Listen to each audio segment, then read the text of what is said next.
What is up, my friends? It is Thursday night's late night agenda. You're all very welcome along. Finally, the countdown to the game against Burnley can really start.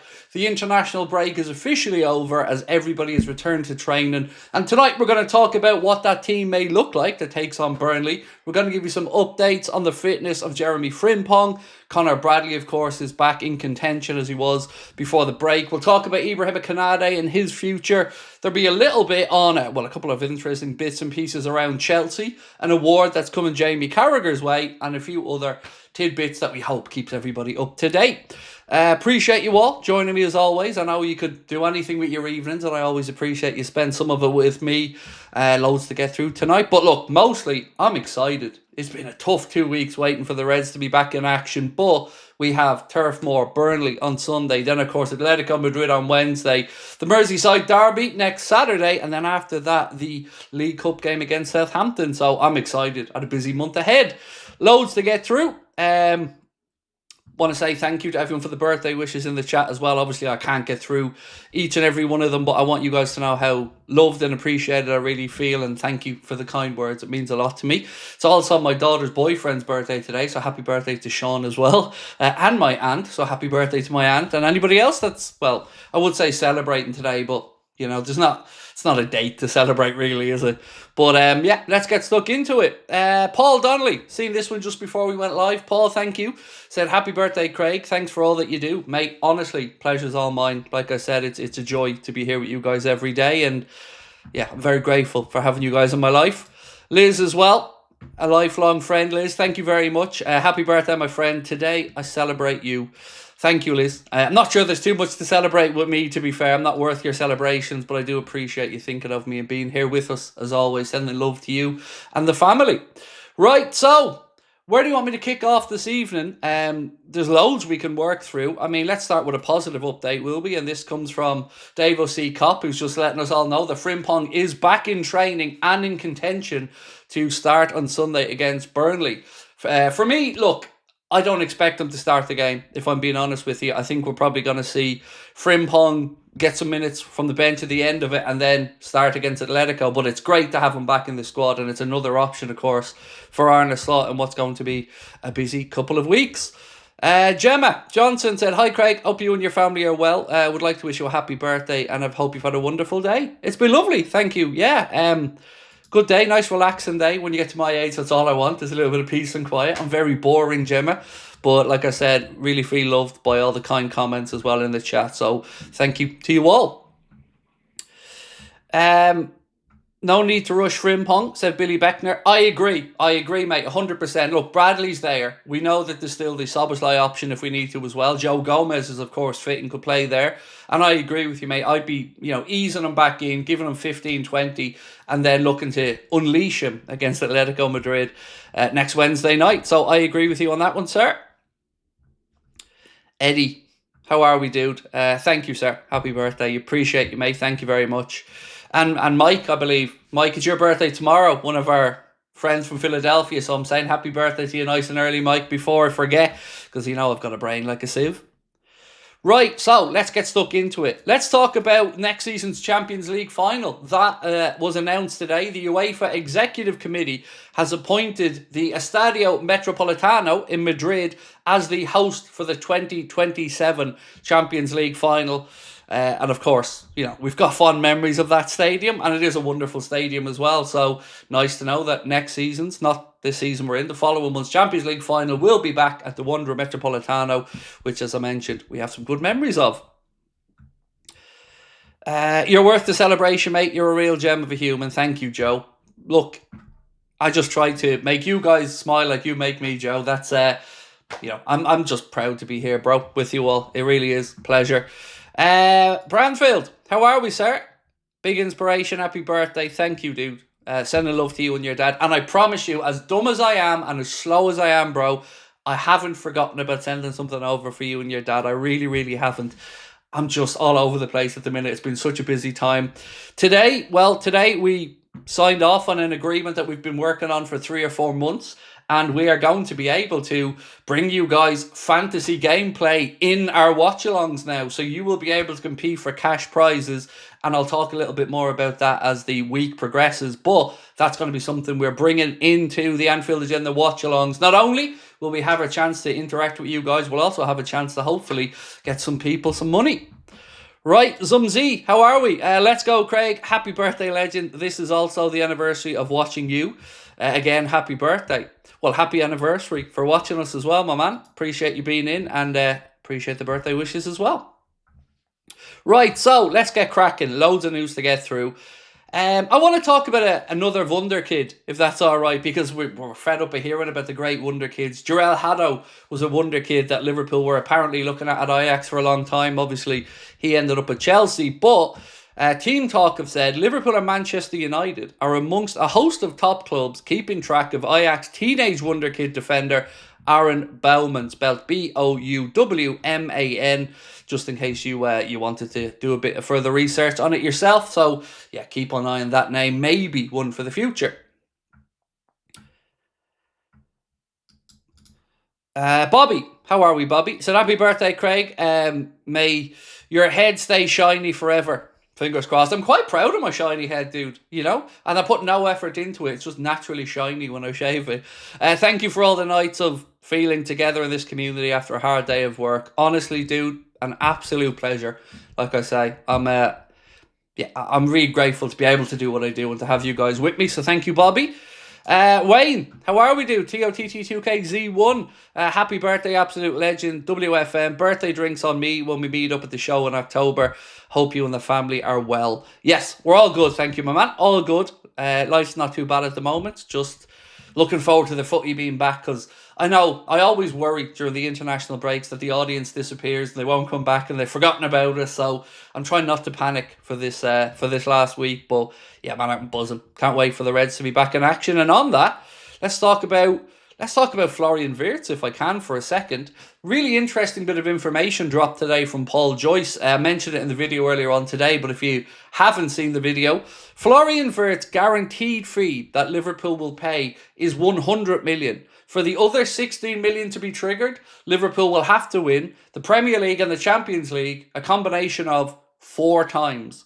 So I don't know if that's 2 of each or whatever, but some combination of the Premier League and the Champions League have to be won 4 times before that £16 million is triggered in the clause. So 100 million up front for Florian Wirtz and 16 million if Liverpool win 4 Premier Leagues or 4 Champions Leagues, or maybe a combination of both. And look, I think we can all say if we get to a point where we win another 2 Prems and 2 Champions Leagues, we will say that's money well spent at that point. You know, if it's only triggered when we do well, happy days, we'll take that.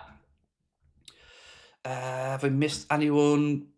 Wayne, how are we, dude? A slice of pink birthday cake with purple icing candle. Thank you, sir. Appreciate you. I do love a bit of cake. I'm sure that's no secret to anybody, Wayne, and thank you, mate. So yeah, so what do we think on that one? The 100 million up front and then the 16 million if we win 4 Prems or 4 Champions Leagues, or as I said, maybe a combination of both. I thought that was a really interesting little bit of information there that Paul Joyce dropped out today. So hopefully that maybe shuts a few others up, although I doubt it. You know, everybody just wants Florian Wirtz to fail. That isn't the Liverpool fan, but like I said, for obvious reasons, those reasons being fear.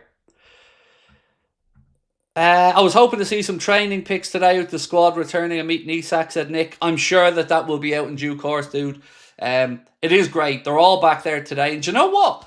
I don't want to tempt fate here, but I think we've got through this international break without an injury, which, like I always say, that's my first thing when the lads go off around the world. Just make sure that, you know, our toys don't come back broken, and fingers crossed. I don't think we've picked up any new injury concerns during the international break, which is good news. What do you think of Donnarumma to City, said Jacob Borman. It's a really interesting one, Jacob, and I've thought about that signing, and I've thought about it from a few different perspectives, but the one that really intrigues me is, what does James Trafford think?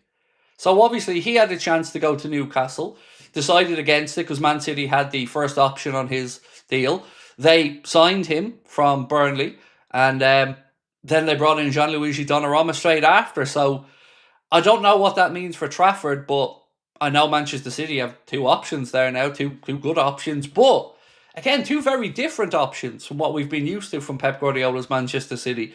You're not going to see Donnarumma or Trafford really have the ball playing ability that the likes of Ederson would have, or of course Alisson has with us. So is this a change of shift maybe in tactics or the way that Guardiola wants to play? Because like I said, that's two very different goalkeepers to the mould of Ederson, who was of course there beforehand. The good Kev said, Craig, do you think Isak will be on the bench Sunday or still too early? No, I think he'll be on the bench. I think the general consensus seems to be, don't expect him to start the game yet, but I think he will be on the bench. And, I'd be surprised if we don't see him get a few minutes at the end. Because, we all want that, don't we? We all want to see Isak step out onto the pitch in that Liverpool shirt and in the green Liverpool shirt as well, which is the one we will be wearing on Sunday. So, yep, I think we will see him, Kev. Certainly don't think he's a starter, but I do think we'll see him. Craig, did you see the Chelsea charges? I did, and I wanted to talk about those charges because there's something that is really important to me in these Chelsea charges, and that's the self-reporting of them. For whatever we think about the grubbiness of football and all this stuff in the Abramovich era, Chelsea do deserve some credit for self-reporting these issues. So it was flagged up when they were doing their due diligence, when they were buying the club. Blue Co was buying the club, 2.5 billion, I think. They held back 100 million for things like this that may pop up. And when they went through those accounts and they bought the club, they immediately went to the Premier League and showed them. That counts for a lot with me. I don't know about anybody else, and I'm not saying they should get off without any charges against them. But when you admit liability, when you put your hands up, you self-report, and you work with the Premier League hand in hand throughout the process, I think you do deserve credit for that. So, Chelsea's new owners aren't responsible for what happened before them. Yes, there are still questions to be asked about those transactions for the likes of Eden Hazard and a few others that have been flagged up, but honestly, I do think Chelsea deserves some credit for it. It's nice in this day and age to see a club actually put their hands up and say, yeah, we found these things and we reported them. So for me, it's a good thing, but ultimately football being grubby in general isn't a good thing. So yeah, on that one, I have a lot more sympathy with Chelsea than I would have with Manchester City, who of course still claim they've done nothing wrong, will always claim they've done nothing wrong. And despite Guardiola saying many, many times as well, they want it dealt with quickly, and if they'll put their hands up if they're wrong, they've never showed any signal that they felt they've done anything wrong. So I treat the two matters very differently. Disdain for Manchester City, but begrudging respect for the way Chelsea went about it. Stevie boy, am I wrong to say that the club already know Konate is leaving the club at the end of the season? I don't think you're wrong, Stevie boy. I don't. And it's only been reaffirmed to me today. So you see Lewis Steele's reporting, and I want to talk about the particular wording of this because it says a lot without saying a lot. So he said, Konate has not communicated any desire to leave Liverpool at this stage, and the player has not yet fully made up his mind. I don't believe that. I'm sorry, I don't. And again, I'm not having to go with Lewis Steele. Good reporter, and I'm sure that's the information. But I heard that with Trent, and I didn't buy it then, and I don't buy it now. And like I said, it's just going to keep going on and on and on and on. And for me, Stevie boy, yes, I think it is starting to dawn on the club that they feel he's going to leave. So another piece from Lewis Steele said, Real Madrid are confident that they can sign Ibrahima Konate on a free transfer next summer, according to his sources in Spain. The same sources told us last December that Trent Alexander-Arnold would almost certainly join Madrid, and have gone as far as to suggest this week that senior club staffers at Madrid have openly discussed how they believe they're close to a verbal agreement with Konate. So it's not looking great. Now, again, on the face of it, you have to say the reporting is that nothing has been decided, but I don't believe it. I didn't believe it with Trent. I don't believe it with this because, again, I used the common sense and the smell test on this one. If you are so far apart that 3 contract renewal offers have been rejected, there's a reason for that. 1, of course. 2, maybe you're getting there. You're a little bit away. But 3 rejections, both sides know what each side wants at this point, and it feels like, I said last night, something changed. November, December, when there were so many reports that it was looking good that Konate would stay, something has changed. I don't know what it is. I don't know if Liverpool have changed the numbers on their side. I don't know if Konate's had somebody whisper in his ear on his side. Don't know. but I know I don't like it, and I know it's going to be a pain in the arse for us. And I don't think I'm the only one on that one, because Carragher has been speaking about the situation, and he reckons that Liverpool will probably regret not getting Mark Gay sorted out. Let me read out what he said. Liverpool always do what they see in their eyes as value for money. Might they regret that? Speaking about the Mark Gay situation, I think there's one situation with Liverpool, one area. Listen, the 3 games in, 9 points from 9, and probably not played that well. So we probably need to say they are big favourites, but that is the one area that could come back to blow up in their faces, because they haven't really got that cover at centre-back. What Gay was getting was giving Liverpool competition at centre-back. They haven't really got that. They've got 2 starters and 2 understudies. Joe Gomez, injury-prone himself, and the young lad from Italy is going to be great. But as a prospect, you've got to think if one of them had to play for a couple of months, there'd be a big difference. And he's not wrong. He's not wrong. And this is what we talk about. We're so close to this squad being nearly bulletproof.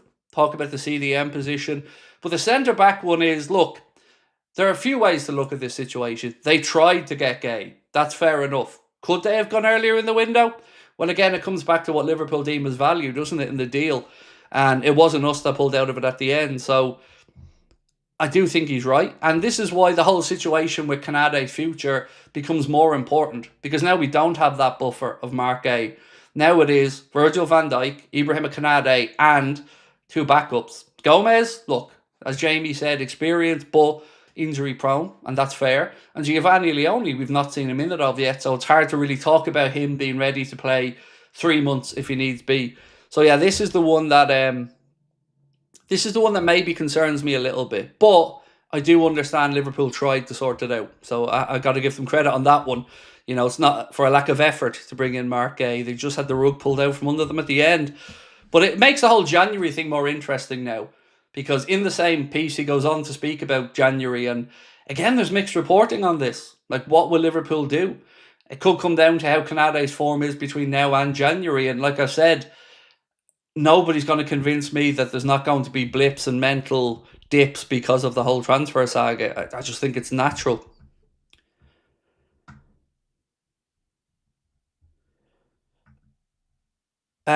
Leroy said, is this the biggest news for us? I don't think so. My focus is to win everything this season. That's what I want as a Liverpool fan. Carragher's more negative.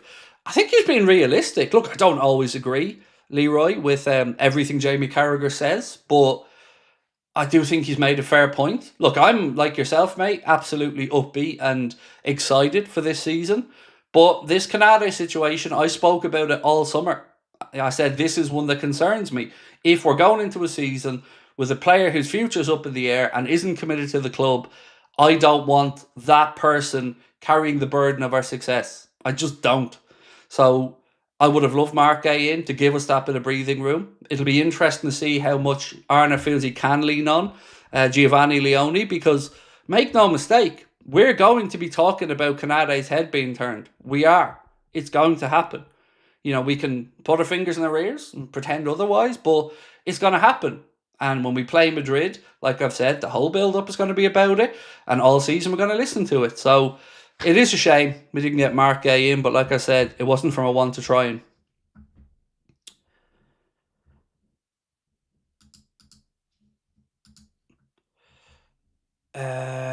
Right, where are we at this one? George, how are we, sir? After a good transfer, players still want to leave. So, look, I think we need to be fair about this as well. Every player will be motivated by different things. And some will want to try different leagues. And that's okay. I think as fans, we just like some honesty, right? From the players. If you want to move on to pastures new, like Trent did, be upfront and honest about it. If Konate came out and said, look, I want to go to Madrid. I want to try a new league. I want to try my hand in the or in La Liga. I'm not saying it would make the disappointment go away, but at least we'd have an understanding of it. What pisses me off is this insistence that we're all supposed to believe everybody's still negotiating and nothing sorted out. It just takes football fans from mugs again, and I don't like it. And I'm not just blaming Konate on this, because of course the club comes out with this as well. It's just something that a bit of honesty and realism wouldn't go astray. And when we're talking about that, something came up today that kind of shed new light on my vision of Luis Diaz. So Chris Bascom has wrote a piece that said, in the summer of 2024, when Liverpool realised, and this sentence I hate even reading out because it makes my blood boil, when Liverpool realised Luis Diaz wanted to join Manchester City, let me read that back to you. In 2024, when Liverpool realised Luis Diaz wanted to join Manchester City, the recruitment team proposed the Colombian to the Etihad in exchange for Julian Alvarez, backing up exactly what Sam Maguire said a few months ago. And then Manchester City said to Liverpool, we don't sell to rivals. And Liverpool replied, neither do we then. So the deal didn't happen, obviously. Now, a couple of things I want to talk about on this. One, does that mean they don't view Arsenal as a rival? Is it, because let's be honest, if they won't sell to us because we're rivals, they did lots of business with Arsenal, so maybe they just don't think Arsenal are a big problem. But secondly, it really does give us an indication of what Diaz was about. Now, look, I'm not going to sit here and say at all that he did not give 100% when he played for us. He absolutely did. And it was one of the characteristics of him that I'm really, really impressed by. But the fuck would you want to go to Manchester City for? You know the answer, right? You know where I'm going to go with this. There's one reason and one reason only. Money. And that annoys me. Because Manchester City are the antithesis of everything Liverpool stands for in their current guise. And to hear that Luis Diaz actively wanted to join that lot over us, nah, that doesn't sit well. Whatever about Barcelona and that lifelong ambition to go and play for the Blaugrana and go and play at the Nou Camp, I'm not having this. This is money. That's all this is about. And look, again, I speak about motivations of players, and some players are motivated by money. But Man City, that's a slap in the face for me, folks. Again, not going to try and say for 1 second Diaz didn't give 100% when he was here. He did, but I don't like that. Of all the places you could have gone to and all the clubs that, I'm sure would have been interested in him, to want to go to Manchester City, I don't like that one bit. I can't get away from it. I don't. Look, would I have loved it if Alvarez had came the other direction? Yes, 100%. We spoke about this many times, but I can't get on board with that. It feels like, I don't know, it feels not like a betrayal because that's unfair, but it feels shitty to hear that thing. Bobby said, Diaz did his job, farewell, we have talent on the left wing. Never said for 1 second, Bobby, he didn't do his job. In fact, I've gone out of my way, Duke, to say that he did, but I'm just telling you how I feel. He did his job, but he wanted to join a direct rival, and for what reason? It can only be financial, and I don't like it. But like I said, each to their own. I just thought it was an interesting bit of information that Chris Bascom came out with today. Right, so about this Chelsea situation, Matt Law has been writing about this as well, and he said the FA has charged Chelsea with 74 breaches of alleged agents' regulations and third-party investments in players during the Roman Abramovich era. So as I'm sure you're aware, the Premier League forbids third-party ownership of players. It goes back to the Carlos Tevez and Javier Mascherano saga when they were at West Ham. That's, I believe, was the catalyst for the Premier League to remove the idea of players being owned by third parties. So in South America, Africa, and in a few other places, there are agents that own commercial rights of players, and then sometimes those rights are split between a club, and these agencies retain some of those rights. So I guess this is what that's related to. He goes on to say Chelsea are expecting a financial sanction to the 74 charges, roughly similar to the £8 million fine from UEFA. They are not expecting a sporting sanction such as docked points. But when you look into it, they were talking about the transfers of Eden Hazard, Willian, and a couple of others that was being looked at here. So, as I said, let's wait and see. But Chelsea do deserve credit, in my opinion, for self-reporting these things when they change the ownership groups. Got to be fair about this. The good Kev said, Craig, you have to blame Diaz's agent for the crap contract signing for us in the first place. So Liverpool well within the rights not to make it better. I mean, there's two ways to look at that. I think if as Liverpool fans, we asked ourselves, did Luis Diaz deserve a pay increase? I would say to a man, woman and child, we'd probably say yes. But we aren't, I guess, privy to the intricacies of these conversations. Liverpool looked like they'd made a decision at one point that they weren't going to get to a certain number for Diaz. And the reason for that, I'm not sure. Maybe they felt like they got enough value out of the deal, and, two sides to every story. But as a player, I think we all agree he would have deserved a pay bump. Because like I said, his performances, I've no qualms about that whatsoever. I'm not going to sit here and say he didn't give it all every week. He absolutely did.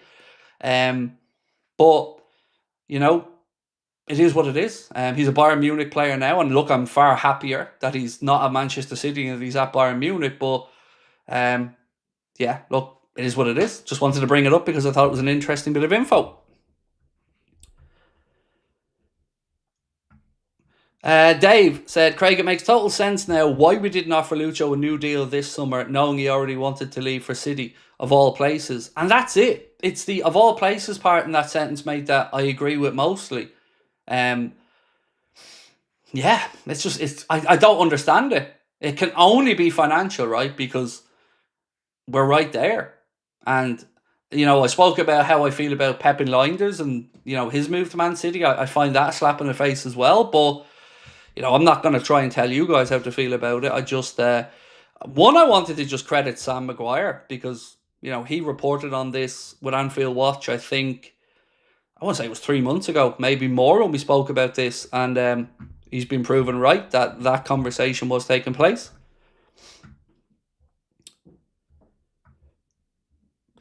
Jacob said, if they only get fined 8 million, then it becomes worth it to cheat. So, it's a tough one, Jacob, right? Because I'm not disagreeing with what you've said about Chelsea. But, imagine we were in their shoes, right? And you bought a business. And when you were buying that business, you did your due diligence on it. And let's say you found out that they owed money to the taxman, the company you were buying, and they hadn't reported it. Well, if somebody self-reports it, they should get some credit for that, right? Because this didn't happen when Blue co-owned Chelsea. Now, it is still the same football club, and they did still have the same benefits of what they did. So I get that. But for me, in life, whether it be legal stuff or anything, if somebody puts their hands up and says, yeah, there's a mistake here, we want to get it rectified and reported it, there surely has to be some goodwill towards that as well. But again, we all look at this with different eyes, and I appreciate it. I certainly have no willingness or want to big up Chelsea, do I? I don't really like the club, but it means a lot to me as a fan when somebody in the game puts their hands up and says, yeah, there's a mistake here, and we want to rectify it.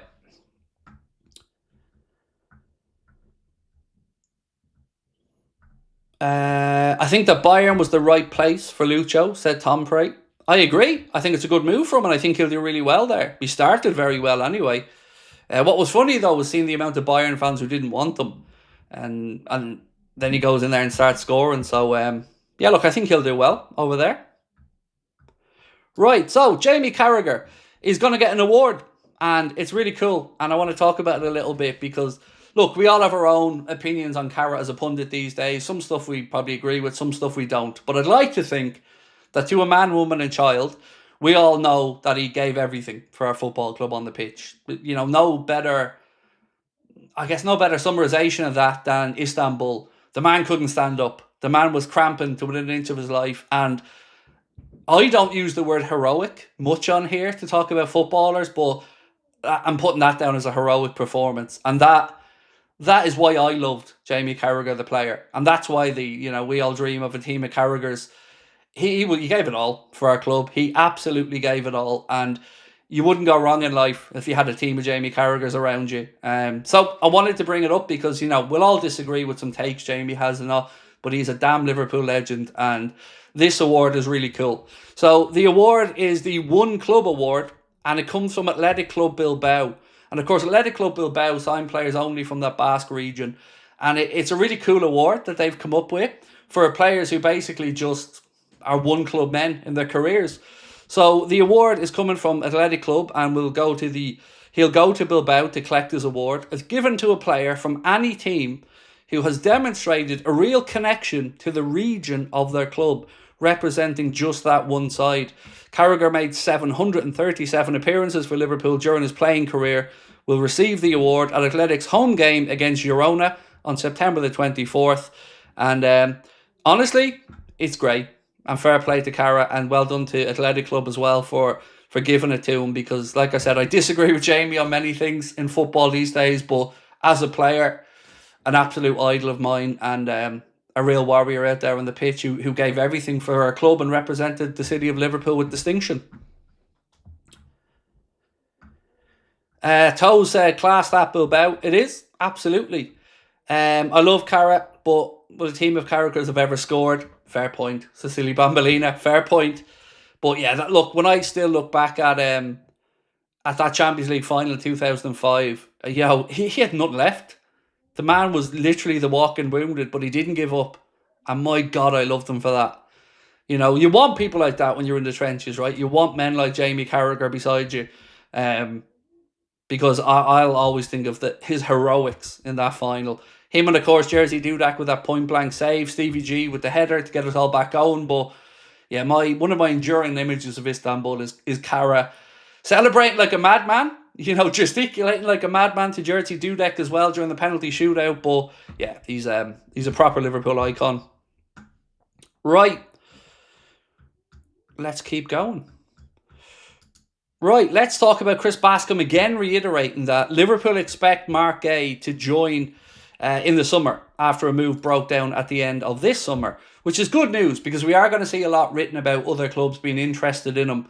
It seems like the plan still is not to make a move in January, but let's wait and see. But I do hope he comes in, and I think he will. You know, one thing, not knowing him personally, but one thing that strikes me about Mark Gay is he seems to be a very humble, solemn, authentic man. And if he feels that Liverpool were there for him and, you know, wanted to bring him in and he saw his future at Anfield, I don't think that will change between now and the summer.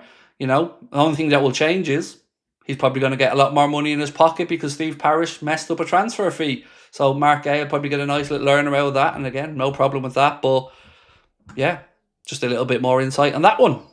Also, Opta have run the numbers with their supercomputer, and they've given the percentages for Champions League winners this season. So I'm going to run through them from bottom up and let you guys see where Liverpool sit in this one.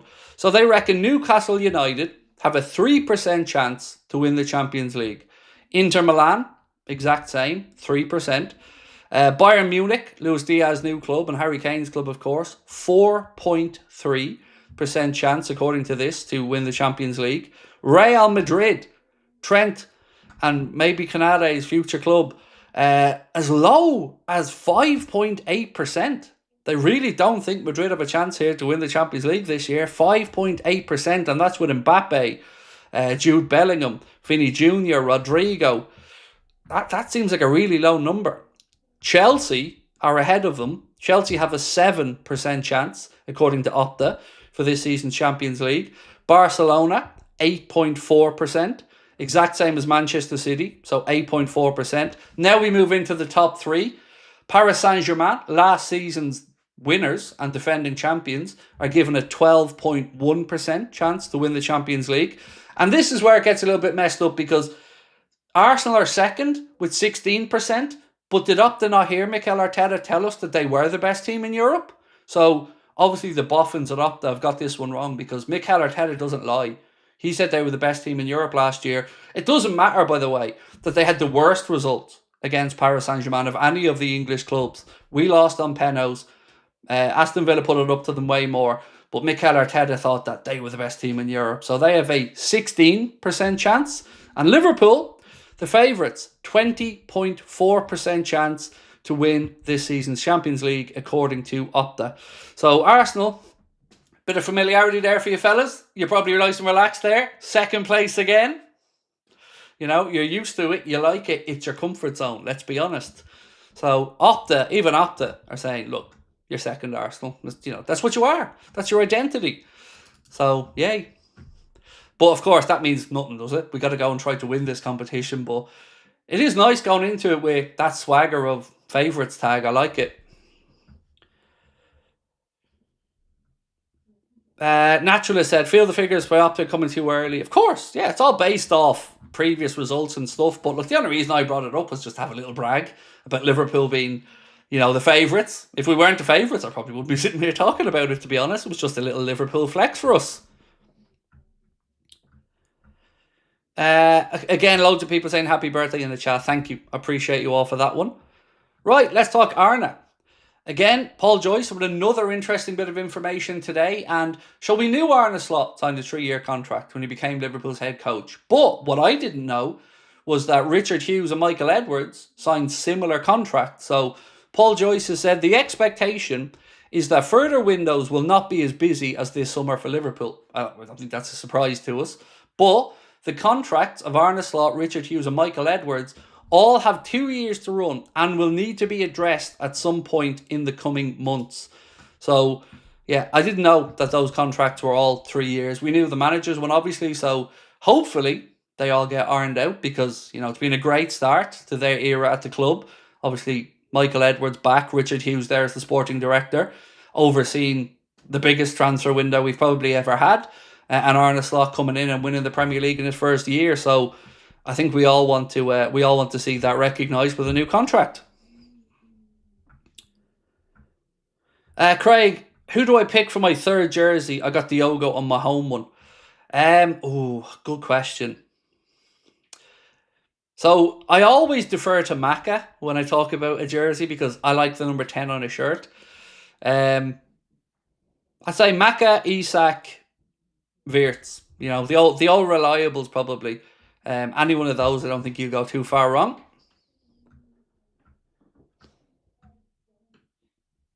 The finals in Budapest, Hungary. If we do make it all the way, then Szoboszlai and Kerkez, the whole nation rooting for them. Yep, absolutely. The real Johnny Sin said, Craig, I know this is irrelevant now, but why did Fabio Carvalho leave last summer? We were absolutely convinced he'd be a star for us. He never got a look in, did he? And now, look, I have to say this is just speculation because, again, I don't know this to be a fact, but there have been some chatter about attitude. Now, I don't know. I haven't got a clue. I don't know Fabio Carvalho, but that's the only thing I can think of. Because as a footballer, he looked like he had talent, but, he hasn't exactly exploded when he went to Brentford either. So, I don't know, mate. I don't know, but it was a weird one. It was kind of like Ben Doak again. Came in, promise. We all looked at him and thought, something about this guy, but sold off and never really given too much of a chance. But like I said, I don't know what happens on the training pitch or what the manager sees, so maybe there's something in that. Leroy said, happy birthday, Craig. Respect from one September man to another. Thank you, sir. Appreciate that, and same to you. Do you think Wirtz stays here his whole career? Oh God, mate, I don't know how to go with that, Josh. Probably not, because I think it's going to be very unlikely. We're going to see, because what is he, 20, 21, 22 now? So he's got 10, 12 years left at the top. Probably not. But again, I don't want to sit here and wish away his career either. So, I always want to get somewhere between 5 to 7 years out of big players like that to come in minimum. And if we can do that, the odds are, if they do move on, that they're probably going to command you a huge fee at that point. But either way, we just want him to be successful. And if he's successful at Liverpool, we'll want him to stay around longer.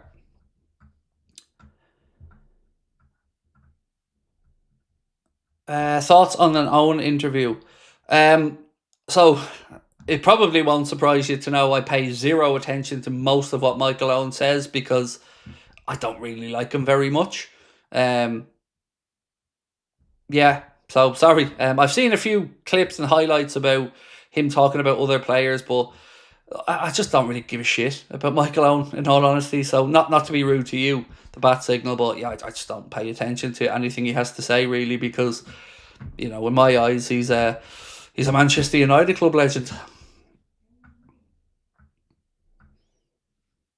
Kai said, pretty quiet tonight. It's been like this for the last few days, mate. It's expected during the international breaks, but there's an upside to it as well, Kai. We get to interact more and have a chat. Of course, there's not much going on, is there really, either for the Liverpool fans to get excited about. So I appreciate, look, we've 1,900 people in, mate. I'm very appreciative to have you guys in tonight. Bobby said, by Cetic back, thoughts? Good. Now let's see if he can keep fit all season. Be interesting to see maybe whether that Southampton game is one that Arna may have a look at him in. Yeah, he needs to bulk up, and it looks like he has been doing a bit of upper body work as well. So, yeah, good news. The more options we can have for the manager, the better. So if Bajcetic is back and available, happy days. Have you made your mind up with the third kit? I haven't seen it in person. I ordered it for my son and I ordered it for my wife. I ordered the long sleeve one for Lucas and I ordered the short sleeve one for my wife. So I'll wait till theirs arrive and then have a look at them when they do. But yeah, I don't know. I'm very self-conscious when I wear football jerseys because of my man boobs. And yeah, that kind of just holds me back. I like to enjoy them from afar instead now. So yeah, I look at my wife and be happy that way. And I know she's a Forest fan, I know. But the jersey was bought for me to enjoy. So that's why I bought it for her. So I can enjoy looking at it. Nathan said, here to say I love you, Craig, bro, and Isak and Ekatike. Well, look, I'm glad you put me in the sentence with the three of us. I'll take that in the sentence there with Isak and Ekatike. Thank you, Nathan, and appreciate your support. Wayne said, prediction for the new design in 26-27 home kit. Hopefully looks nicer to 89-91. So there has been a leak actually on that. We spoke about it a little bit yesterday. Let me see if I still have it in my notes. Maybe it was the day before. Yeah, here it is. So for the home shirt, they reckon it'll be a colour called Active Maroon. But whatever that is. Active Maroon and white are what is being spoken about for the home kit. And for the away kit, this one I'm really excited about because they're talking about white, light grey and red. And historically, that's been a colour combination for Liverpool that I've always liked. My first ever Liverpool shirt was the grey fleck candy one. So yeah, I'm excited by the idea of that colour palette on a Liverpool away kit next season. Can you get the leak on screen? The leak doesn't show much, to be fair. It doesn't show the jersey or anything. It more just shows the colour palette. So it's not really worth bringing up, to be honest with you, because if it was the shirt, absolutely, but it just really talks about the colour palette.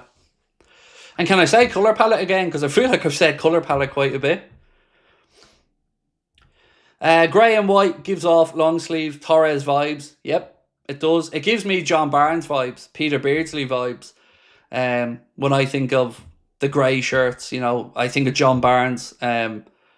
Yeah, pretty much that's the first name that comes into my head. John Aldridge, Ian Rush. But I love grey, white and red as Liverpool colours. Historically, they've been brilliant. Active Maroon is a lovely colour. Google it when you can. Oh, Active Maroon, I see it. Like they show me the colour, but it just looks like another red to me, to be honest with you, mate. I have to say, I absolutely love the colour of the home shirt this year. The more I see the home shirt, the more I love it. I do have it, and I have it with the gold badge on it, but it's a beauty. It really is. Obviously, it looks a lot better on the pros, but it's a belter of a shirt. What day is the preview coming out? Saturday. So I'm going to record it tomorrow, and Saturday's my day off, so we're going to put it out on Saturday.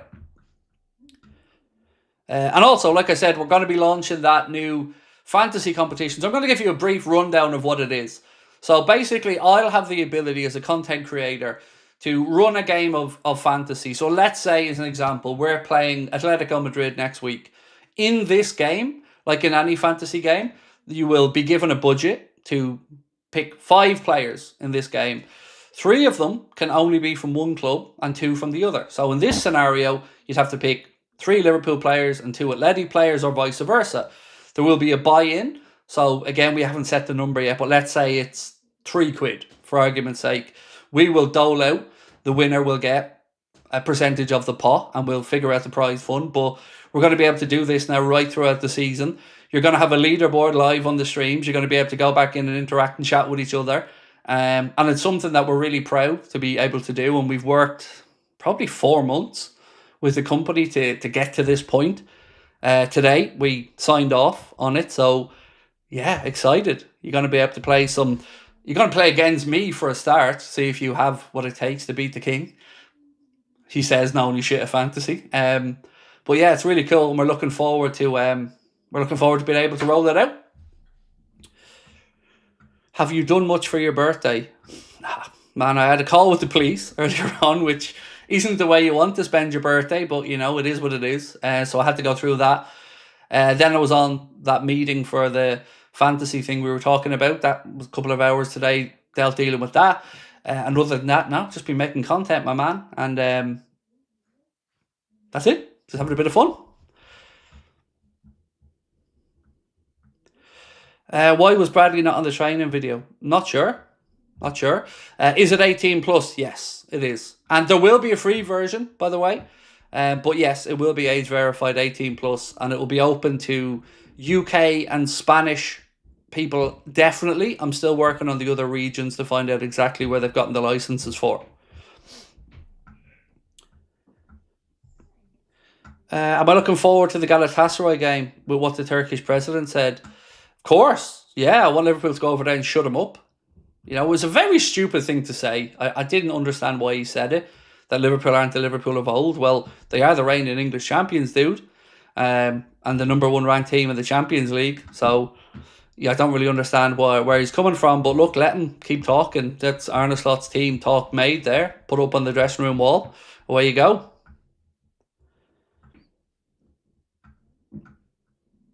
Can't wait to get back to the cathedral on Wednesday. Feels like forever.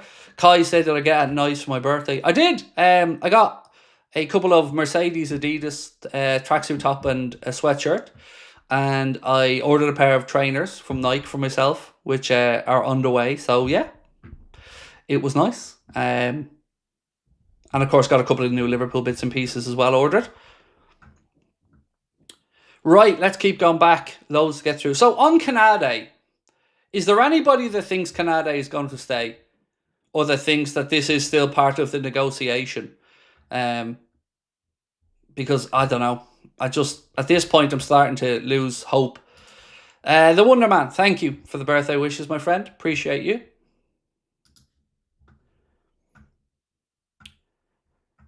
Do I think Konate stays or goes, Paul? We did it yesterday, and it was very one-sided that he's going to go. I just don't see how he stays. Jacob said not Adidas trainers. Nope. I'm mainly a Nike trainer guy because I like my Air Max. Although I do have some Adidas trainers, but I got to be honest and say, if you see me out and about, I'll most likely have a pair of Nike Air Max on.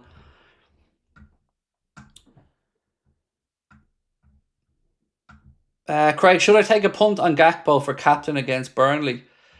I'm trying to think who I went for captain. I think I went Ekitike, you know. I think if I went back into my FPL, I'm almost certain I've got Ekitike as my captain for the weekend. Sharkovic said, I honestly think he's gone. Alex said no more Isak polls. We'll find a way, Alex. We'll actually hold my beer, mate. We're about to start one. So I want to ask how many goals you're expecting from Isak this year in all competitions. See? Oh, there's always an Isak poll, dude. There's always an Isak poll. So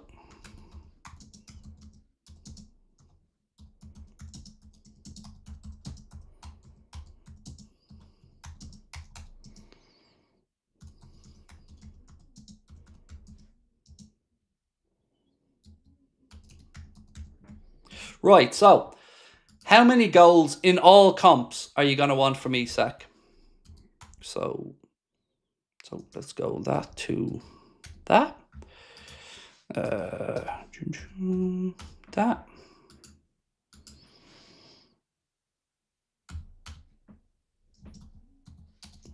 That.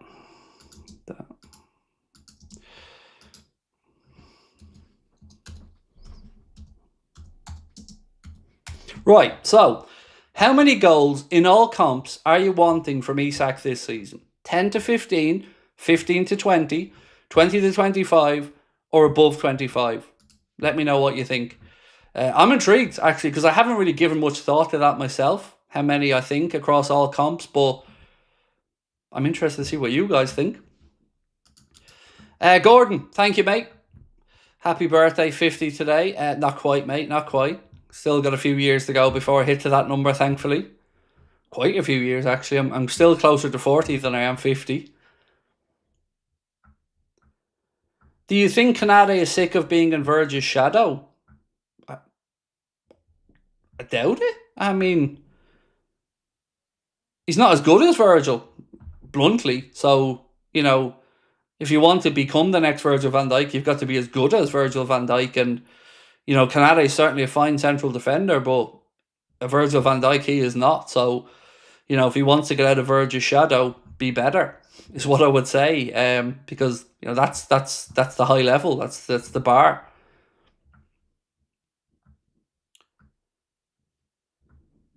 Turpy said, "Wow, happy birthday, Craig! Thank you for all the videos. My absolute pleasure, dude. Thank you for being with us as well." Who now takes the pen, Salah or Alex? Look, I think it's an interesting conversation. For me, I've never been convinced 100% with Salah as a penalty taker, but he's also not a bad penalty taker, so I'm not trying to say that, but I do think it should be a conversation, if nothing else, to mix it up.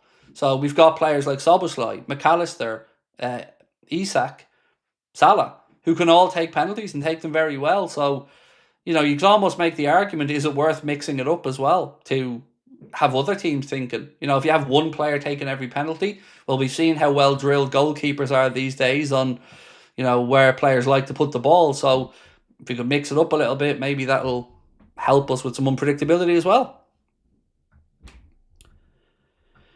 Harold said, "Do you think Isak gets minutes on Sunday? If so, how many?" So I do think he gets minutes. It won't be more than 25, I don't think.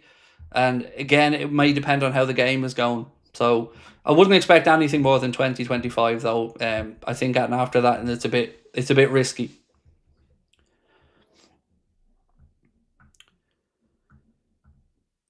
Konate goes for free, we get Gay for free.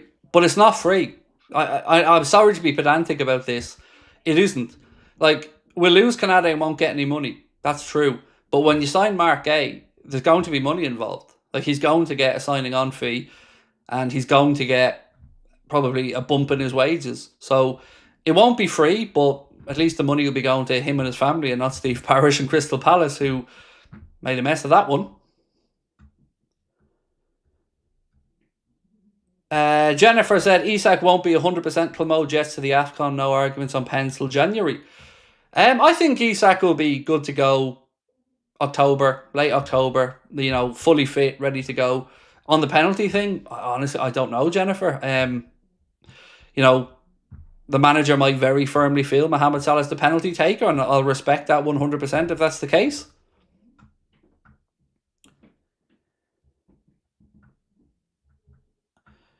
We paid around 130 mil. We paid 125 million, but again, I'm being pedantic. They got 130, but Liverpool only paid 125, and the 5 million differential was a loyalty payment, or I can't remember the exact word that they used for it. I can't remember the exact word that they used for it, but basically Isak gave up 5 million quid that he would have been due to make the deal happen. So it cost Liverpool 125, solidarity payment, that's the one. But Isak contributed 5 million quid to that as well. So Colin said, "We never replaced Joel Class with VVD. Joel Matip was an absolute star. Free transfer as well, coming in from I want to say Schalke, if my memory's right. But yeah, we haven't replaced them, you're right. And here we are. And I absolutely agree with Jamie Carragher. We are in a precarious situation with centre-backs because of who the two backup centre-backs are. In one sense, you've got a very proven Joe Gomez with regards to experience, but very unsure about fitness because Joe's had some injuries. And on the other side of it, you've got what is undoubtedly a huge talent in Giovanni Leone. But like Cara said, if he had to do 3-6 months alongside Van Dijk, would there be a drop-off? And the whole point of all of this transfer window this summer was that when Liverpool do have to make these changes, be it an enforced injury, be it form or rotation, that the drop-off isn't as dramatic as maybe we'd seen in recent years. And you can say in many areas, particularly midfield, we've beefed that up, but still a bit light there in defence, and that's why it would have been great to get Mark Gay in. But like I said, I'm not trying to be a Monday morning quarterback here. The club tried to get it done. It's it's just one of them deals that didn't happen. IVP Josh, welcome to Anfield Agenda FC, my man. Appreciate you. Kai said, I think that Ibu will leave in the summer, hopefully in professional manner. So, look, I've no doubt he will, but just be prepared for what's going to happen, Kai, and everybody else, We're going to hear about this non-stop throughout the year. We're going to argue about it in here throughout the year. I'll have very strong opinions on it that others won't agree with throughout the year. And this is what I warned about all summer. This is a situation, as a fan, I detest because I'm tired of it. And I'm sure you're all tired of it as well. And you come back to, how are we in this position? How have we let multiple players now get to a point where we're in a corner? And I hate it. I hate it with every fibre of my being as a football fan, because I know what's coming this season. As soon as he has one shit game, that's the conversation point. Is his head turned? He wants Madrid. And then the Madrid media will pile on that. And Market and everybody else will be talking about it. And you can bet your ass, in the build-up to that Real Madrid game, there will be article after article after article and social media post about it. Just remember last year with Trent. It's going to be like that again. And it'll be interesting to see if Konate can hold his form. But I'm going to say this bluntly. There is not 1% of me that wants him to start against Real Madrid. Not 1%. And call me out for it if you want, no probs. But I don't want him on that pitch starting that game against Real Madrid. I do not want it 1 second, not one bit. Don't trust it. I don't.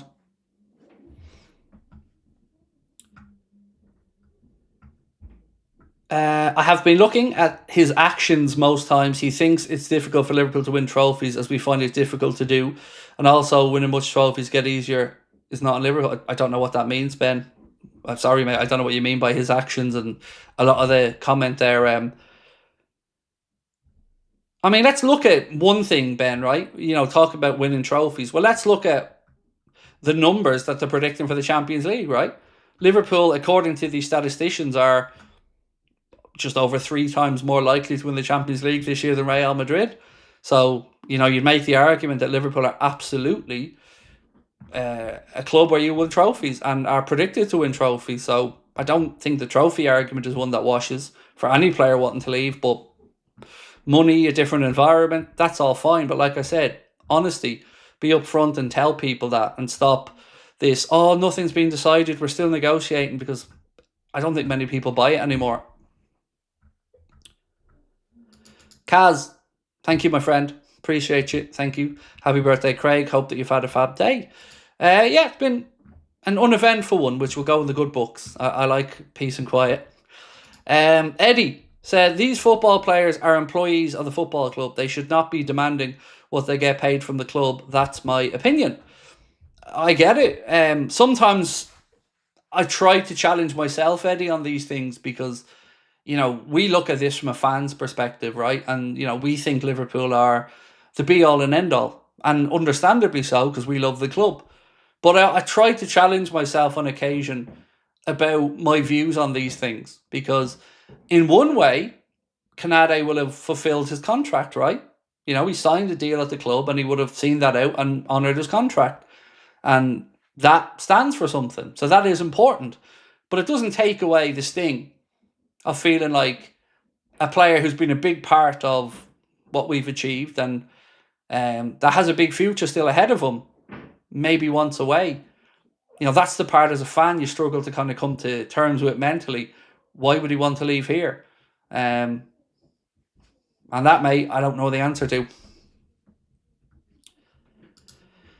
Jimmy, thank you, bro. Happy birthday from down under. Appreciate you, sir. Thank you. And Michael Manning as well. Thank you, Michael. 25 months as a member due. Thank you so much for that, as well as the birthday wish.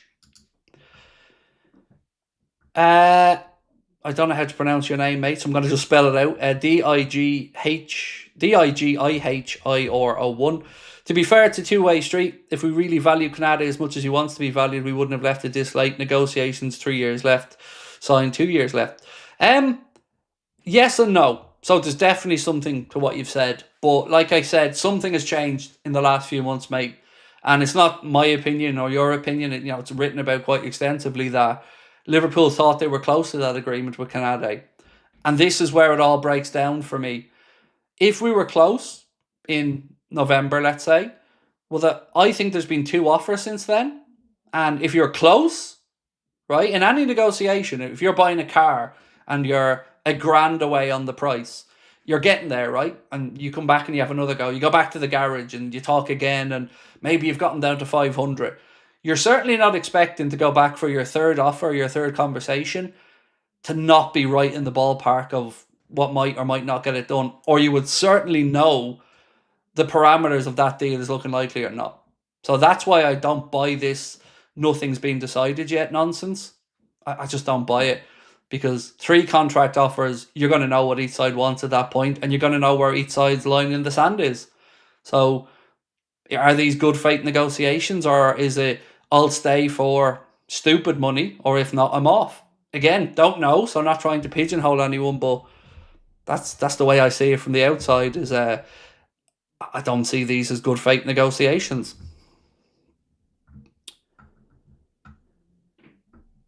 Do you think he doesn't like Arne Slot? I wouldn't even know how to answer that, mate. I've no idea.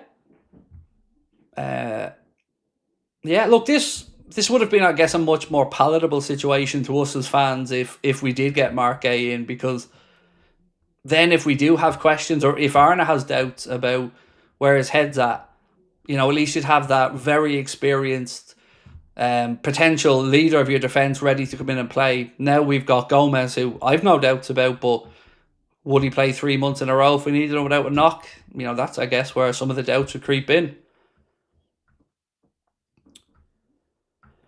What I mean is the final offer should be coming in with 2 years left. So a couple of things on that one, and you're not wrong, by the way, you're spot on about your time frame, but I guess this is where Liverpool took their eye off the ball a little bit with the lack of a real sporting director when George Schmadtke was here, and it was kind of like a sticking plaster on the situation. And that period seems to have been a very important time, like you've said, mate, for when them contracts would normally be renegotiated and looked at. And it maybe has allowed Madrid to sneak in here for the likes of Konate and Trent and get in their heads.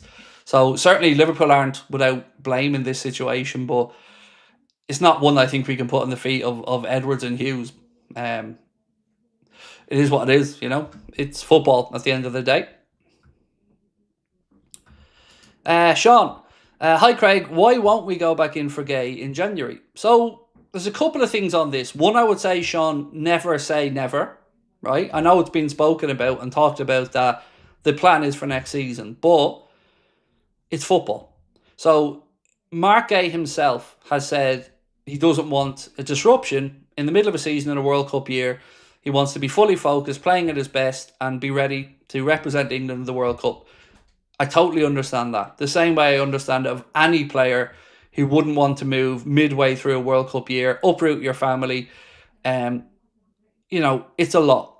So I've full respect for that situation. But if we have an injury, or if Konate or his form is terrible, I certainly don't think we can rule out 100% that Liverpool may be revisiting January if it's a case of something that we feel we really need to get done, But I think at that point we'll know. We'll know where Konate's form is at, where his head's at, and how we're looking for backups, if Gomez is still fit, if Leone has gotten more minutes and game time at that point. Why isn't the lives on Spotify anymore? It was there last night when I looked. I had a look last night, mate, and the podcast was up there. I can show it to you on my phone right now if you want. And also, we had 4 days off, remember, as well, over the last few days. So there was no streams to be putting up. But the podcast is 100% up there, because I looked myself, because somebody had messaged to say they couldn't see it. And I had a look, and it's definitely there. Happy birthday, mate. Were the lads not back in training today? They were back yesterday, but everybody was back today. Some of the players were there yesterday, Isak, Frimpong, and some of the ones who finished early. So just to give you a bit of a rundown, I was going through my predicted 11 earlier on. I was starting to do it out, and I was doing my notes out for it. And one of the things that stood out to me was the difference of when these guys finished with their countries. So for instance, Ryan Gravenberch, Virgil van Dijk, Cody Gakpo, they will have had a full week from when the Netherlands last played to when Liverpool are going to play.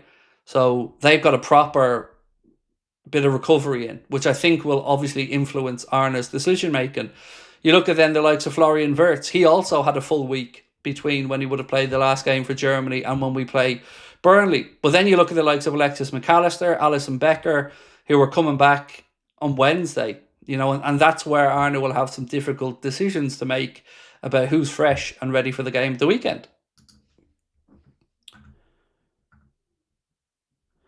Fred, how are we, dude? Said Craig, we're having two number 9s now, but what's your take between Ekitike and Gakpo as a startup for most matches, or maybe Chiesa on the left? I think, it's going to sound really simple, Fred, when I say this, but let them fight it out. May the best man get the shirt. This is the good side of competition for places. The guys with the highest levels, the guys who are performing at that particular time, deserve to play. Right now, you would say the front three is probably Mohamed Salah, Ugo Ekitike and Cody Gakpo. What Isak can do and when he can push in, when Rio Ngamoa can, and what Federico Chiesa can do, that's up to those guys. But that's the front three I'm expecting for the game of the weekend. And then, like you've said, it'll be really interesting to see, Fred, what happens when Isak is fully fit and firing. Do we then see maybe a front two at some point? Or are we expecting Ugo Ekitike to drift into the left side? These are all grey headaches. These are things that I'm looking forward to finding out, but I'd rather the manager had those difficult calls to make than we're looking around going, oh shit, there's no options there for him. If you were Szoboszlai, what would you prefer? To be near a world-class centre-attacking midfielder or the greatest right-back to ever walk the earth? What would I want?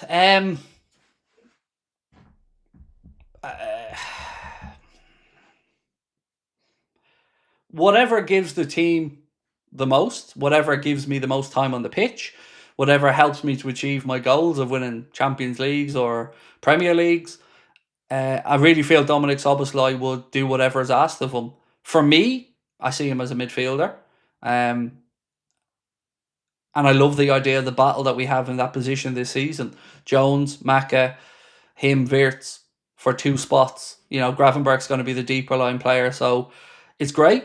But I also love the fighting words from Dom when Wirtz came in to say, I'm not giving up my shirt. I'm going to dig in. I'm going to be better. And he's been really good since the season started. But it was a lovely, pleasant surprise seeing him at right back and how well he played there as well. Because I was a little bit dubious of it at first, but very quickly seeing that, he's just a very good footballer that can play in a multitude of positions. Another James Milner is born, said Neil. Yep, he's he's great. This is 1+ for the manager because now we've got Bradley, Frimpong, Gomez, Szoboszlai, maybe Jones, Endo. Although I don't like Endo there. I don't think he has the pace, but, lots of options there for the manager. Right, so the poll that we have running, if you haven't voted in it yet, is how many goals in all competitions are you wanting from Alexander Isak this season? 10 to 15, 15 to 20, 20 to 25, or above 25? What's this?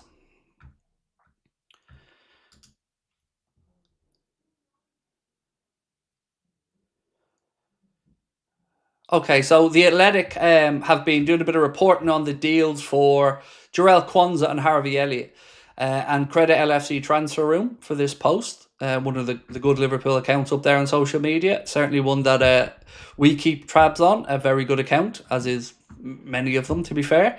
The inclusion of a buyback clause for Quansah helped keep the price down for Bayer Leverkusen. Similarly with Harvey Elliott, initially Liverpool valued him at 50 million, but allowed him to leave for 35 million with a buyback option and a favourable sell-on clause.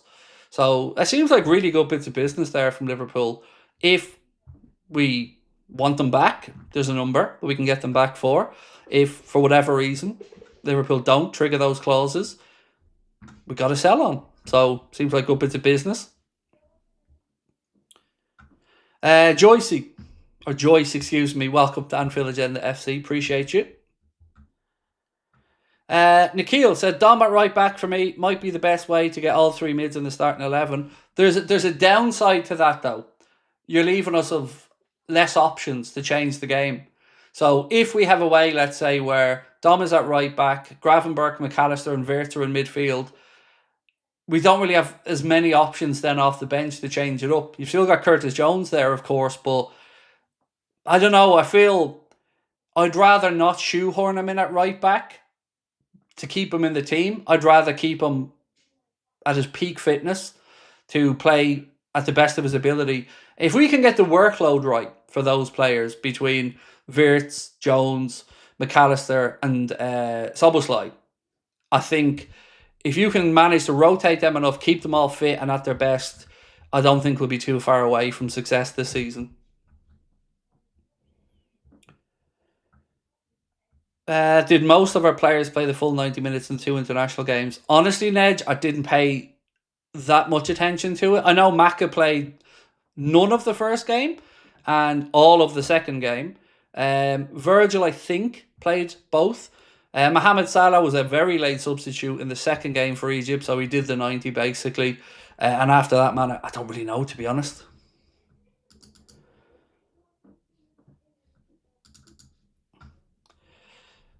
Anders said, hey Craig, first chat here. Welcome in. You think we could sell Konate to Real Madrid for 30 million in January and get Gay? No. So think about it from Konate's side. He knows there's a big pot of money coming to him at the end of the season if he goes to Madrid. A big juicy signing on bonus and probably more wages. It wouldn't really be in his interest to go in January. Now, would Liverpool sell him in January if there was something to be done for Mark Gay? I don't know is the honest answer. Because Arna may want the stability of a player right throughout the season that partners Van Dijk and has familiarity with the right backs, left backs and midfielders. Or could look at it the other way and think, well, we rip the plaster off now, bring in Mark Gay, get him settled in for the remainder of the season and fully going for next season. It's a no-win situation for me because either way, it's still going to be upheaval in the middle of a season. The ideal scenario would be to bring in Mark A in January, regardless of what happens with Konate, to make sure we have that option, which I guess would have been the plan for bringing him in at the end of this window, that we would have had that extra senior option at centre-back, which unfortunately at the minute we don't have outside of Joe Gomez. Colin said, if Chiesa shines in the World Cup, would you extend or sell? I wouldn't really put too much on the World Cup. I would more be influenced by how he does for us, Colin, over the next year. You know, every single one of us wants Federico Chiesa to get minutes. Like, we're all excited that he's at the club. We all have goodwill towards him. You know, he's been an absolute pro since he's been here. Always smiling, never looks like he's sulking. So we all want him to do well. And if he does do well, you know, I certainly will be on here giving him his credit because it's not been an easy start for his Liverpool career, but you know, a lot of goodwill in the fan base for him, and you know, he's an easy guy to like. So yeah, anyway, long story short, dude, I would base it off what he does for us rather than what happens in the World Cup. Kaz, how are we? Said, good morning everyone, hope everybody is well and healthy. Craig, I wanted to thank you for all you do for our community. For my anxious self, Connect that starts every morning and gets me through my day. That's so lovely, Kaz. Thank you. Yeah, look, I mean, the last 24 hours has been a bit of a mad one, right? You know, we've seen what happened in the United States, and it's really got me thinking. And you know, I've been somebody for a long time that spoke about young influence on young men and the right role models. And I suppose my own situation with the threats and emails and stuff that we've been getting and having to deal with the police with, it's really just got me thinking about it. I'm so proud that people come in every day to be part of our community and have a chat, because I know that the influence they're getting from you guys in here is good, healthy, supportive. And on the internet, I think that's lacking at times. And people moan at me a lot and say, oh, he bans us for this, he kicks you out for that. But I don't give a shit, because I want people in here who want to be good human beings to each other. We don't have to agree all the time. We never will agree all the time.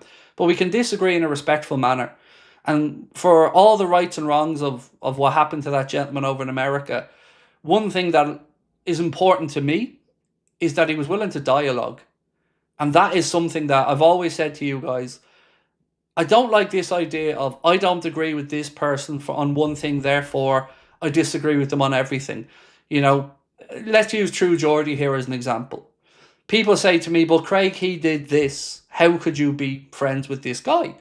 But that's not the person that I know. That's not all of what makes me a friend of somebody. If I was to not be a friend to everybody I've disagreed with, I'd have no friends. You know, I'd have no family. So to me, you guys feeling you can come in and express yourselves, talk about mental health, talk about your lives, talk about your families, talk about our football club.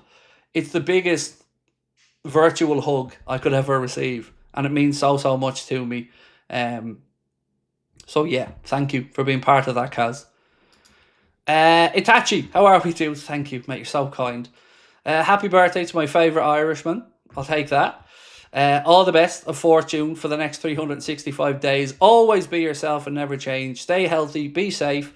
Thanks for being part of my daily routine. You make my love of Liverpool even bigger. Thank you, dude.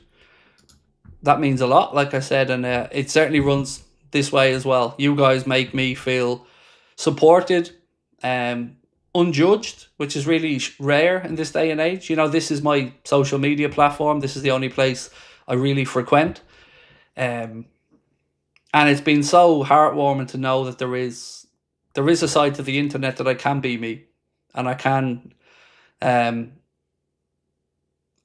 just be me, warts and all, for want of a better phrase. And thank you. Right, is there a world where we destroy Madrid, win the Premier League and Champions League, Konate begs to stay, and we say on your way, as there's a lack of trust now? Yeah. I mean, let's break it down bit by bit. Is there a world where we beat Madrid? Yep. And in fact, I expect us to beat Madrid, especially because they're at Anfield. Win the Champions League and the Prem. Look, it's not going to be easy, but again, let's be honest, it's probably the aim this season with what we've done. And then the on your way. Don't know if he'd change his mind, but I can certainly feel that Liverpool could see, well, we've made our plans and you aren't part of them. So, yeah, I guess hypothetically, David, everything there is possible, dude. You know, for me, Konate doesn't owe me anything. You know, he's his own man. He doesn't owe you anything. But wouldn't it be nice to just get a little brief bit of honesty in football from somebody to say, look, I love the club, I've enjoyed my time here, but this is a new journey for me and I want to do it. And then we can all just knuckle down and all right.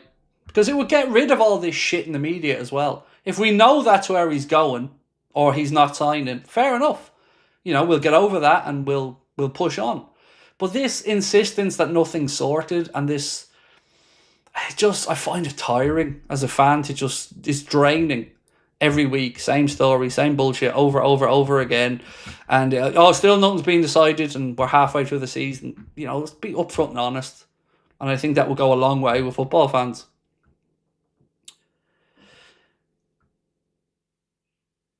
Get the defence fixed up, then yes, said Neil. I think Slot has to know from last season, we can't rely on Ibu in big games while his head is turned. I hope so, because these people are human beings. So with all the best will in the world, it's only natural. Like, Mohamed Salah is the icon of our team at the minute. Him, Verge, Alisson. Mohamed Salah is Mr. Consistency. Mohamed Salah is the guy. And if the guy who has delivered so much under huge pressure told us that it affected him, respectfully, if it affects the great Mohamed Salah mentally, how am I supposed to believe it won't impact Konate, who I don't believe is anywhere near as mentally robust as Salah? You know, he said that. He said it affected him. So, you know, how can I sit here and say I don't think it's going to affect Konate? It will. It's just a matter of how much, I guess.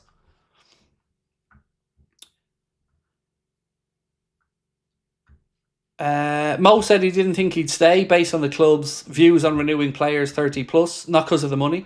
I don't know what Ibu's hang-up is. And you said maybe just wants to follow many French footballers to Madrid. So look, what we always knew, no lie Eli, with Virgil and with Mohamed, was they both wanted to stay. It was, of course, you need to get to a number, but we knew wholeheartedly they both wanted to stay. They both said they want to stay. They both were public about wanting to stay. And yes, they both played the game, and maybe Mo leveraged his position a little bit, but look, that's a negotiation. That's what it is. But we knew they wanted to stay. We were in no doubt about that if the numbers could be agreed, they were going to stay. Haven't heard that from Konate, and we didn't hear that from Trent. And that is what I keep coming back to. If you really want to stay, well then wouldn't you surely be doing what Salah has done now and saying to the media, I'd love to stay, but the ball's in the club's court. You'd be kicking that ball back over to Liverpool and going, well, I've done my bit. I want to stay. But if I don't stay, it won't be because I don't want to. It'll be because I don't feel that the value is there. So, but we're not hearing any of that. So it's hard to know. Joel, thank you, sir. Joel Jorgensen said, happy birthday, my friend. Hope you have a great day and year. I'm so excited to be along for your journey. Side note, I'm planning on buying the green shirt. Any thoughts on the lettering type? 100% go with the Liverpool one. Anybody who ever gets a jersey, I would say, without any hesitation, always get the Liverpool font if you can, because it's infinitely nicer than the Premier League one. To Liverpool's credit, I don't remember having a Liverpool-centric font that I haven't liked, and you can only get them directly from the club. But yeah, 100%, Joel, I would say get the Liverpool font. And let's ask. That's a really good poll. So let's put it to a poll. So 38% said that they think or expect that Isak will deliver 15 to 20 goals in all comps. 36% said 20 to 25 goals, above 25, 18%, and 7% said 10 to 15. Right, let's ask this. So, which lettering on the shirts is best?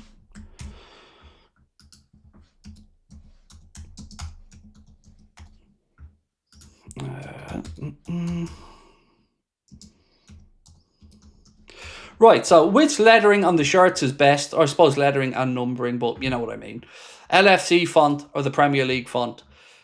Surely this has to be one-sided. I mean, I find the Premier League font numbers boring, but the Liverpool ones I always love. Itachi said, I'm tired of it. Trent, Ibu, who's next or what's next? Maka, Grav, I don't want this happening every season from now on. We should have sold Konate. Leaving for free is such a shame for our lovely club. It is. It is. But I don't know. It's part of the cycle of football, but you're right. If ever you do lose a player, you want to lose that player and your club to recoup a good chunk of cash. Like, if Trent had gone to Real Madrid for 70 million quid, would it have made me feel happy? No. But would it have made me feel a little bit better about it? Absolutely. Because I always felt like they don't really value him. They don't really value Konate because they aren't willing to put their hand on the pocket and pay for these players. They're only of interest to them, really, because of the contractual situation. So, yeah, if there was a few bob involved and Liverpool were getting 50, 60 million quid out of it, it might soften the blow a little bit. But the fact that 1, I hate Madrid, 2, I hate Madrid, and 3, I hate Madrid makes it a little bit difficult to stomach these things.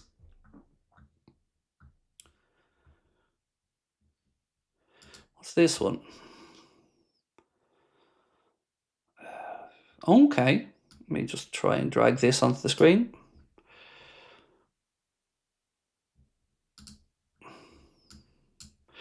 So there is some images. Let me try and bring this up. There we go. So this one, Mark sent on to me. LFC Transfer Room posted to say, leak. According to leaks, the Adidas Liverpool Football Club shirt for 26-27 will feature a pattern likely inspired by the 1989-91 home kit. So if it looks something like that, then take my money. Take all of my money. Yeah, if it's that like that, yeah, take my money. Yeah, what are we saying?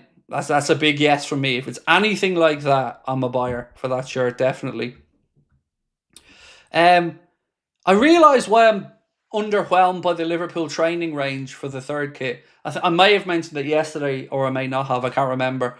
But why does the training kit for the third kit not have the trefoil Adidas logo? Why does it go back to the triangular logo? It really, I don't get it. Because they brought out the Terrace range or whatever it's called, and that has the older logo. The jersey and the keeper's jersey has the older Adidas logo. But for some reason, the training range goes back to the triangular logo.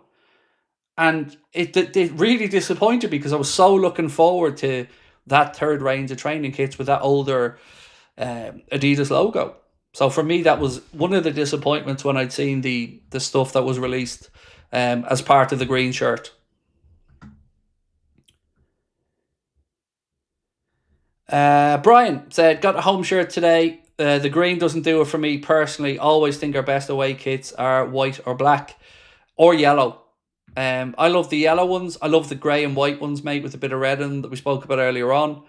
Um, my wife isn't mad on the green kit, even though I bought it for her. But like I said, I bought that for me, not for her. I bought it for me to enjoy visually. But I like the colour.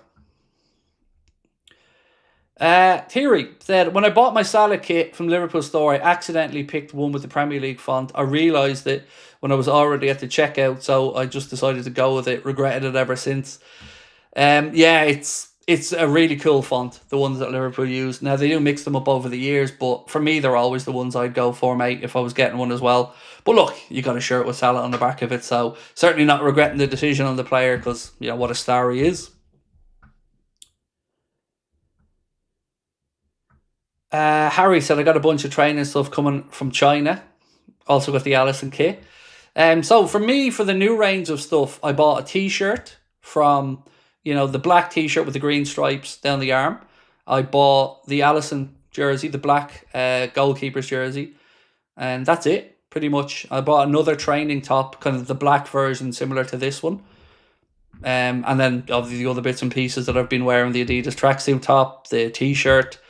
Some of the retro kit that's going to be unveiled as the season goes on, some of the throwback stuff, that's going to be class. Joe said, looked at the black third keeper kit in the store today and the badge and Adidas logo look really close together. Was going to get it, but it wired me out.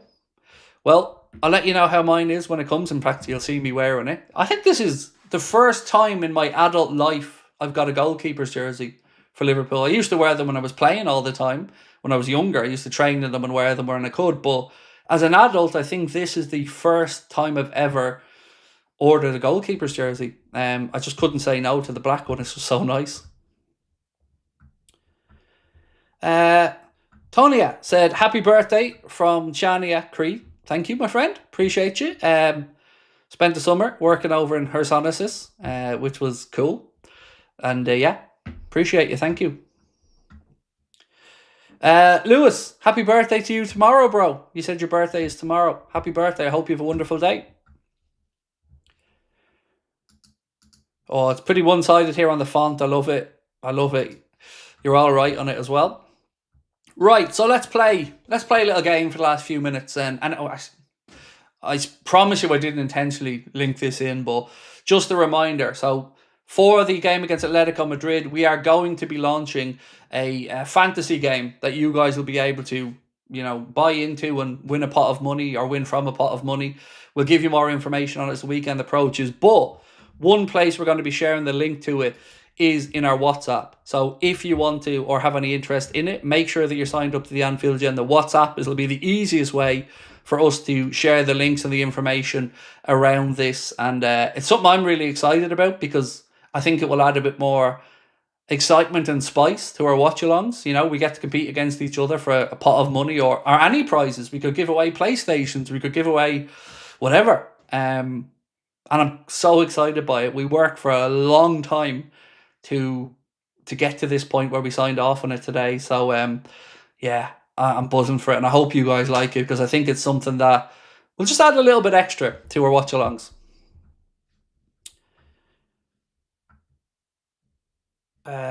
Thanks, guys. We'll be out clubbing, I think. Enjoy. Absolutely, mate. And your birthday's on a Friday as well, so why not? Does anybody know if Liverpool do the shirts in 4X or 5XL? Because that's what size I am. So I definitely know the 4XL exists, Eddie. Now, availability I can't speak to, but the 4XL definitely is there. For myself, I'm probably in between XL and double XL. I'm probably leaning more to the double XL, to be honest, but I kind of drift, depending on what the top is, I drift in between both. This is a double X, but this is quite loose on me, so I like hoodies loose. But they go to 4 that I know of.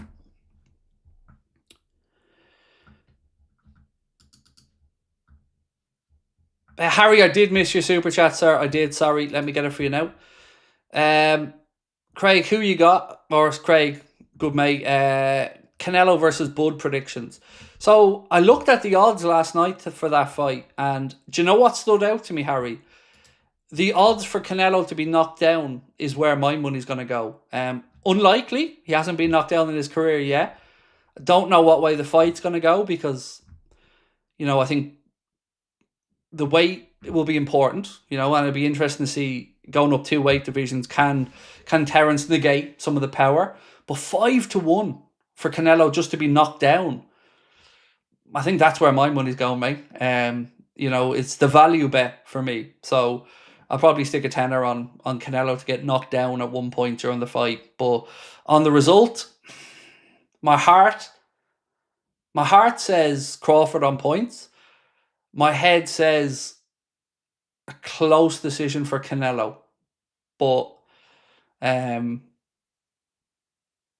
yeah, I want Crawford to win it because I'm a huge Terence Crawford fan, all the way back to when he boxed Ricky Burns. I remember thinking, and I didn't know who Terence Crawford was then because he was, only on his journey to stardom. But I remember he boxed the ears off Ricky Burns, and I thought, shit, this dude's good.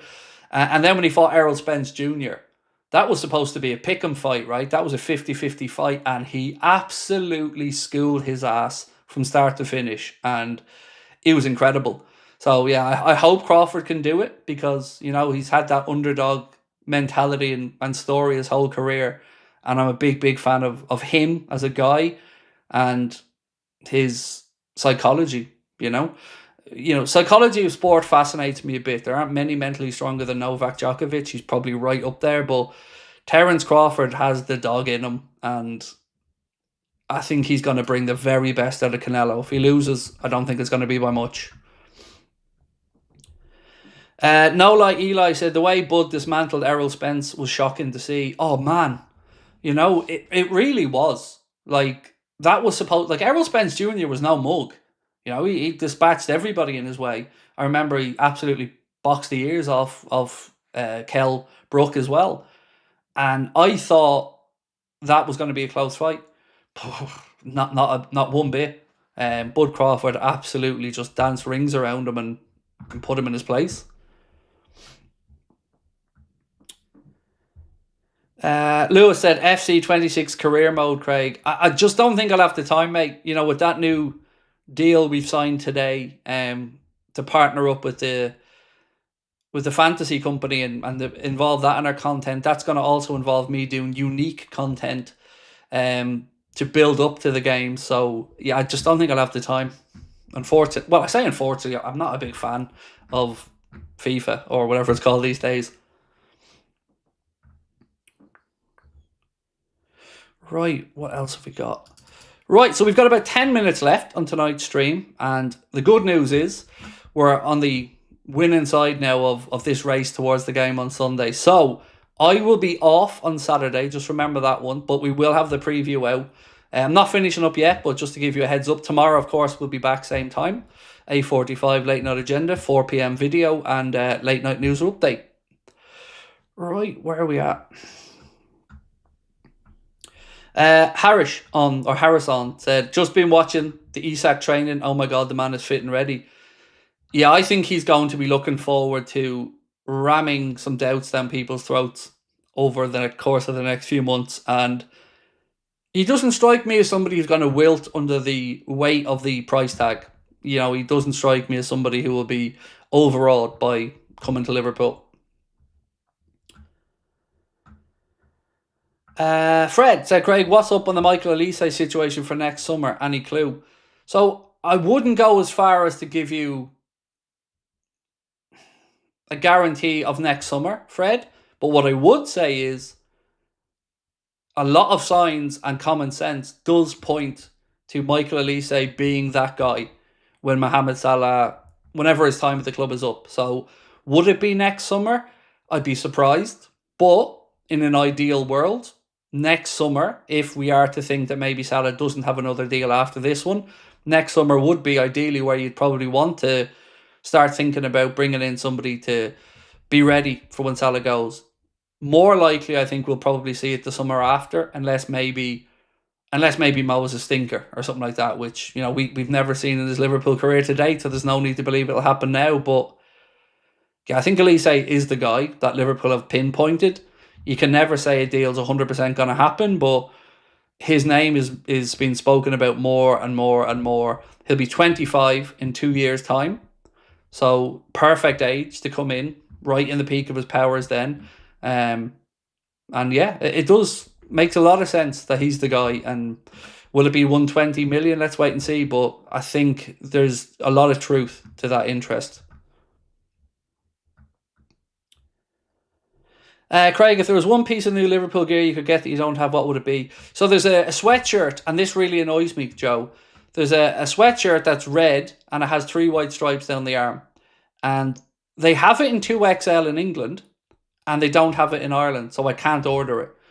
And it's the only one thing I have left that I haven't been able to get that I wanted. So it's just a plain red. It's the same as the t-shirt. The exact same, but in a sweatshirt form. That, and the fact that it's so close, that it's in the UK, but I can't get it because I have the Irish app. But you can flip between the two to see prices. That winds me up because I know it's freaking there, but I just can't have it. So that. Most surprising player from this current crop of players, for me, it was Maka. Surprising in which way? Good way? It wasn't Maka for me because I really knew what we were getting when we got him. Maybe it's too early to say that, but I'm going to say Hugo Ekitike. I kind of didn't know all that much about him. Didn't know what to expect, but very quickly seen a lot I liked. And a lot of potential to be harnessed as well. So I'll probably say Hugo Ekitike or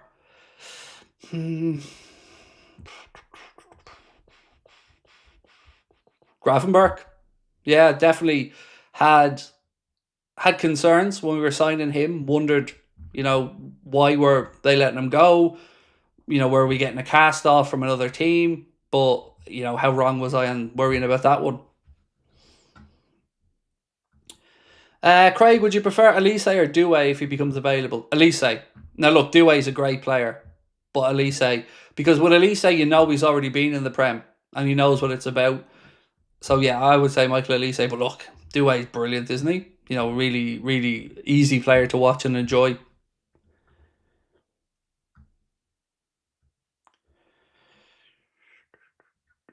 Buy it when you're there in October. Yeah, absolutely. If it's there when I'm over in October at the club shop, 100%, I'll be picking it up then.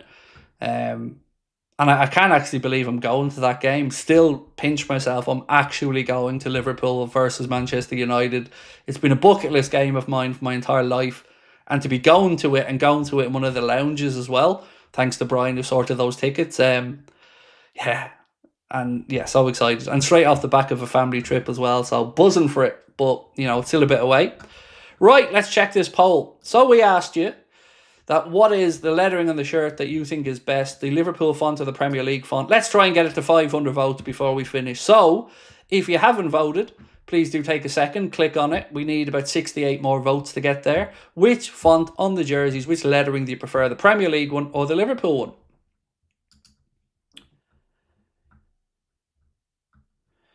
And just to clear up what you guys are talking about in the chat as well, yes, the fight is 100% on Netflix, the Crawford Canelo one. And I would say have a watch of the build-up. There's a 2-part documentary in the build-up, which is absolutely worth watching as well. It really does show you the different routes it's taken for Canelo and Terence Crawford to get to this point.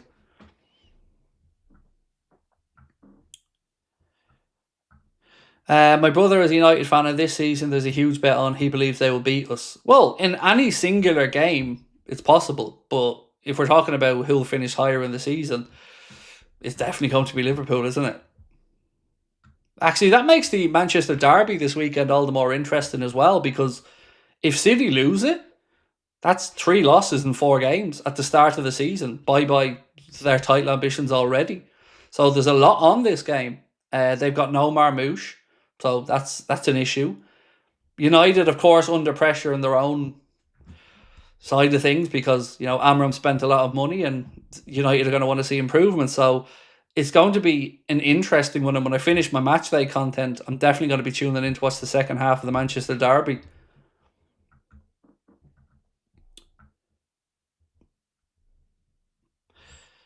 Craig, if you want the shirt before you go, contact me. I'm sure I could sort it for you. That's very kind, mate. But, I don't like to burden people. I've got some very good help from people. George and his family have been really helpful with sourcing a few things for us. And other people as well have been very kind. But you're top man, Shane. Thank you. When do you feel Slot will start Jayden Danns in the Southampton game? Or why do I feel, Slot will start Jayden Danns in the Southampton game? You could be right, mate. Certainly I'm expecting, like you said, Danns to be in and around that squad. Whether he starts or not, I'm not sure. Definitely expecting, we know Giovanni Leone's been penciled in to start that game. I would probably expect Rio Ngamoa to get the 90 in that game as well. And I'm really excited for it. Normally, early League Cup games, you're meh. But with the potential of so many great players like Leone, Rio Ngamoa, maybe Jayden Danns, there's a lot to be excited about with that game as well. And it's at home. So, yeah, that's going to be a great one. I'm looking forward to the next few weeks of football. Bajcetic, yes, as well, Shane, like you said, man. Bajcetic there as well. Craig, why can't all top sides have a clause in footballers' contracts to stop these players from leaving for free? There used to be, and then, how we know transfers as of now, all changed. So when the Bosman case came up, it used to be that even when a player's contract was up, the club still owned the rights. So the club could still sell the player even when the contracts are up. And obviously Mark Bosman challenged that. And that's changed the football landscape. But correctly, in my opinion, if you've served your time at a football club or in any job and your contract's up, you would expect to be able to leave, right? So it's just on clubs now. What you're probably going to see is clubs making more 5, 6, 7 year contracts rather than the old 4 years. And Mamardashvili in goal, Andy, as well. Yeah, fully expect Mamardashvili to play that game, dude. How many goals and assists would you expect Wirtz to get this season, said James Conway? It's one, mate, that I've struggled to put a number on. If we can get 15 out of him between goals and assists, I'd be very happy with that for the season. I'm probably more looking at Wirtz for assists than goals in my own head. But yeah, 15. If you can be in and around that number, I'll be happy enough with that. I feel the Southampton game would be all youngsters. It could be, mate. Yeah, I don't think. Excuse me for not referring to you by your name, but I don't want to make a mess of it, sir, and insult you. But you're probably not too far off. It's definitely an opportunity for Arna to rotate a lot and give fringe players a chance. Sharkovic said, not convinced of Mamardashvili, especially with the ball at his feet. That's the one concern I think a lot of us had when the signing was made. Good shot stopper, good physical presence, big fella. But, what's it going to be like with the ball at his feet? But then again, look at what Manchester City have just done. A very similar sized goalkeeper come in who also isn't really anywhere near Ederson and what way he uses the ball with his feet. Right, so 9 more votes is all we need, folks. So we're asking lettering on the shirts, which one is best, the LFC font or the Premier League font? 9 more votes to get to a nice round 500, and then we'll call it a night. And if you can, do hit the like button for me on the stream as well before you guys head off. I will be recording a news update video soon. We're going to be talking about... Where's my notes? We're going to be speaking about a youngster that Liverpool are keeping tabs on from Brazil. We're going to speak a little bit about an academy player that Liverpool have just signed. We're talking a bit more about Jamie Carragher and his award and a few other bits and pieces. So make sure you do tune in, because it's all information that we haven't yet discussed apart from the Carragher thing. Right, there we go. So 83% of you guys and girls think that the Liverpool font is the better one, and I would absolutely include myself in that percentage. Right. Good night to you all. Thank you again for all the lovely birthday wishes. You're very kind. I appreciate all of your support, and I will see you guys tomorrow. Same time, same place. Talk to you soon. Much love. Bye-bye.